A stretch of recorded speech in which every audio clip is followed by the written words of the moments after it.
প্রতিদিন সকালে বই খাতা বুকে চেপে ছোট ছোট শিশুরা নেমে পড়ে নদী পার হওয়ার সংগ্রামে। সামান্য অসাবধানতা কিংবা প্রাকৃতিক দুর্যোগে যে কোনো মুহূর্তে কেড়ে নিতে পারে একটি তাজা প্রাণ। তবুও শিক্ষার প্রতি অদম্য আগ্রহ আর স্বপ্ন পূরণের আকাঙ্ক্ষায় তারা জীবনের ঝুঁকি নিয়ে পাড়ি দিচ্ছে নদী।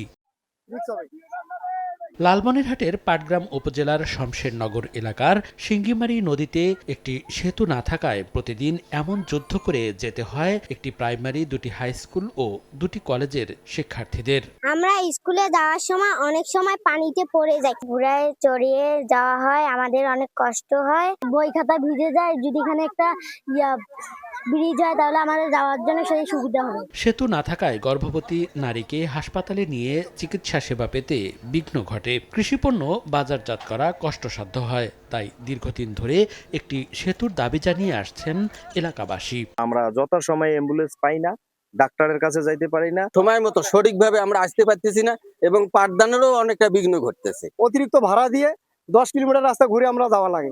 কোনো অভিভাবক আছেন তারা বাচ্চাদের স্কুলে পাঠান না। আমরা যেন এখানে ব্রিজটা পাই, আমাদের বাচ্চা যেন স্কুলে যাতায়াত করতে পারে, লেখাপড়া করতে পারে। তবে দ্রুত সেতু নির্মাণের আশ্বাস দিয়েছে উপজেলা প্রশাসন। স্থানীয় সরকার বিভাগের ইঞ্জিনিয়ার সহ তাদের যে কারিগরি টিম আছে তাদের সাথে আমরা জায়গাটা জরুরি ভিত্তিতে ভিজিট করে সেখানে কি করা যায় সেটা সম্ভাব্যতা যাচাই করে দ্রুত একটা প্রকল্প নেওয়ার চেষ্টা করব।